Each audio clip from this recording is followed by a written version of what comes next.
Hello friends, या भागात तिसऱ्या अँग्लो मराठा युद्धाबद्दल अभ्यास करूया।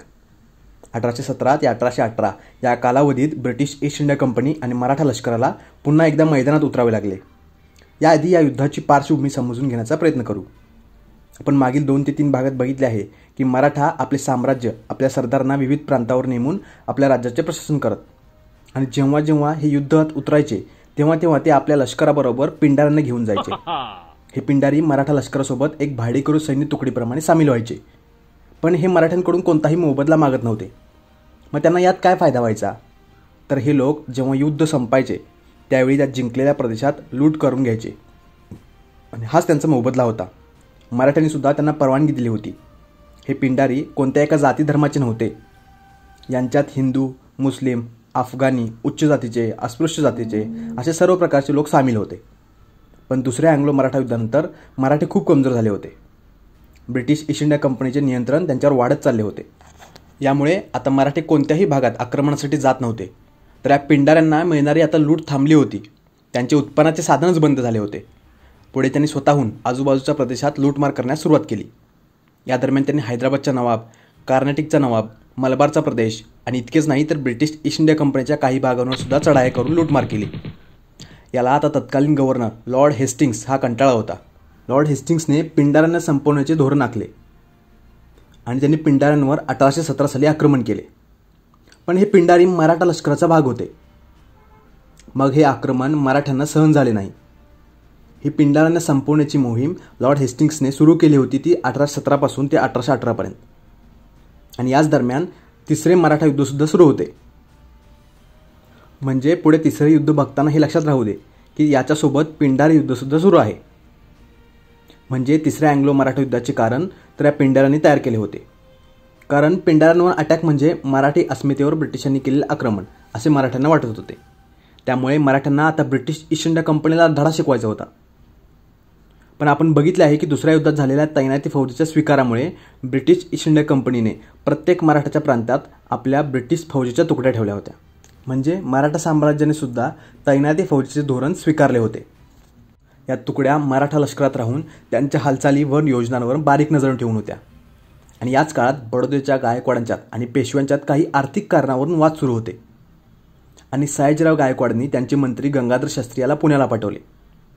पण पेशव्यांचा मंत्री असलेल्या त्र्यंबकजी डांगळ यांनी गंगाधर शास्त्रीचा वध केला। बडोदा त्यावेळी ब्रिटिश ईस्ट इंडिया कंपनीच्या आधिपत्याखाली होते। त्यामुळे कंपनीने गायकवाडांची बाजू घेतली आणि पेशव्यांवर दबाव टाकून त्र्यंबक डांगळला आपल्या ताब्यात देण्याचे सांगितले। पेशवात असह्य होता। पेशव्यांना त्र्यंबकजीला ब्रिटिशांच्या हवाली करावेच लागले। नाईलाजाने पेशव्यांना हे करावे लागले। ब्रिटिशांना यानंतर पेशव्यांवर शंका आली होती। त्यांना वाटत होते पेशवा आपल्याविरुद्ध काहीतरी कारस्थान रचत आहे आणि याच्या भीतीने जून 1817 मध्ये पेशव्यांसोबत कंपनीने पुणे येथे एक तह केला, म्हणजेच पुणे करार। या तहाद्वारे ब्रिटिश ईस्ट इंडिया कंपनीने पेशव्यांचे बरेच प्रांत आपल्या ताब्यात घेतले आणि यामध्ये पेशव्यांना गायकवाडांकडून कोणत्याही प्रकारचे कर न वसूल करण्याचे आणि इतर कोणत्याही राज्यासोबत इतर संबंध न ठेवण्याचे निर्देश दिले आणि हे सुद्धा एक युद्धाचे कारण बनले। आता पिंडार युद्ध आणि पुणेचा करार यामुळे संतप्त पेशवा कंपनीला धडा शिकवण्याच्या नादात होता। यासाठी पेशव्यांनी गुप्तपणे इतर मराठा सरदारांसोबत बोलणी केली, त्यांचे मत जाणून घेतले।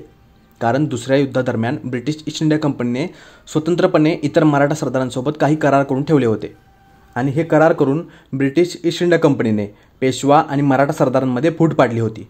पण अजूनही काही सरदार हे मराठा साम्राज्याचे हितचिंतक होते। यामध्ये भोसले, शिंदे आणि होळकर यांनी पेशव्याला पाठिंबा देण्याचे ठरवले। इकडे सयाजीरावांकडून काही अपेक्षा नव्हत्या, कारण त्यांच्यामुळे तर पुण्याचा तह करावा लागला होता। पण आधीप्रमाणे हे सरदार शक्तिशाली नव्हते। शिंदे आणि होळकर तर आधीच युद्ध करून कमजोर झाले होते आणि या युद्धात पेशवा तर एका वेगळ्या रूपात दिसला। त्यांनी स्वतःची युद्ध तयारी सुरू केली आणि या युद्धाची तयारी त्याला आपल्या लष्करात राहून गुप्तपणे करावी लागत होती। पेशव्यांनी आपल्या संपत्तीचा बराच भाग खर्च करून एक मोठे लष्कर उभे केले। पेशव्यांनी याच्यासोबत असलेल्या इतर सरदारांना सुद्धा काही रकमा देऊन युद्धाची तयारी करण्यास सांगितले। पेशव्याकडून तर युद्धाची जोरदार तयारी सुरू होती। पेशवा आता या युद्धासाठी इतर राज्यांना सुद्धा सामील करून घेण्याच्या प्रयत्नात होता। पुढे जाऊन त्याने शीख राजा रणजित सिंग आणि नेपाळचा राजा याला सुद्धा मदतीची पत्रे लिहिली। या कारस्थानात ब्रिटिश ईस्ट इंडिया कंपनीने शिंद्यांना पकडलं आणि 1817 साली ब्रिटिश ईस्ट इंडिया कंपनीने ग्वाल्हेर येथे करार केला. यात त्यांनी शिंद्यांना आता आपल्या बाजूने करून घेतले आणि शिंदे आता या युद्धातून एका दुसऱ्या पक्षाकडे गेले होते. आपल्या कपटीपणाचा वापर करून कंपनीने शिंदे आणि गायकवाडांना या युद्धातून बाहेर काढले. आता फक्त भोसले आणि होळकर उरले होते. आता बाजीराव वाट बघण्याच्या स्थितीत नव्हता. आणखी काही होण्याआधी त्यांनी युद्धाचे रणशिंग फुंकले. त्यांनी पुण्यात ब्रिटिश आर्मीच्या तुकडीवर हल्ला केला आणि त्यांना संपवले आणि यात तिसरा मराठा अँग्लो युद्धाची सुरुवात झाली. आणि हाच प्रकार नागपुरात आप्पाराव भोसलेंनी सुद्धा केला. यानंतर बाजीरावची नजर खडकी येथील ब्रिटिश लष्करी बेसवर पडली. पेशव्याने त्या आर्मी बेसवर अटॅक केला. यानंतर भोसले आणि ब्रिटिश ईस्ट इंडिया कंपनी समोरासमोर आले. या युद्धाचे परिणाम काही पेशव्यांच्या बाजूने होत नव्हते. पेशवा खडकी युद्धात पराभूत झाला आणि भोसलेसुद्धा कंपनीसोबत पराभूत झाले. आता फक्त होळकर उरले होते आणि 1817 मध्ये महिदपूर येथे ब्रिटिश ईस्ट इंडिया कंपनीवर त्यांनी आक्रमण केले. पण इथे हे होळकरांचा पराभव झाला. इथे शिंदे आणि ब्रिटिश ईस्ट इंडिया कंपनी यांच्यात एक तह झाला होता. खडकीच्या युद्धात पराभूत झाल्यावर बाजीराव आसरा घेण्यासाठी दक्षिणी भागात गेला.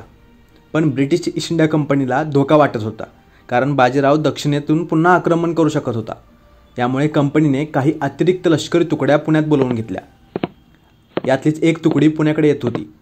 पुढे रात्र झाल्याने त्यांनी कोरेगाव येथे थांबण्याचा निर्णय घेतला आणि पेशव्यांनी याचाच फायदा घेऊन त्या तुकडीवर आक्रमण केले आणि हे युद्ध कोरेगाव युद्ध म्हणून इतिहासात प्रसिद्ध आहे.